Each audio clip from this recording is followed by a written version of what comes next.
Yəni, bəzi insanlar çıxıb sünnəni qəbul eləmir. Yəni, sünnə olmadan Qur'anla tək getmək mümkün deyildir. Kim tək Qur'anla gedərsə, o azmış insan sayılır. Çünki Qur'anda əmirlər ümumi gəlmişdir. Təfsilat sünnədə gəlmişdir. Çünki Qur'anın izahı sünnədədir. Misal olaraq Allah Teala namazları buyurur. Namazların rəkatları hansının səsli və yaxud səssiz oxunması, bu harada gəlib?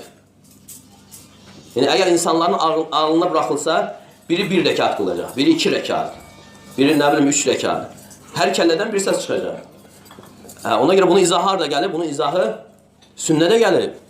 Və yaxud da zəkat. Allah Teala buyurur, وَآتُوا حَقَّهُ يَوْمَ حَصَادِ.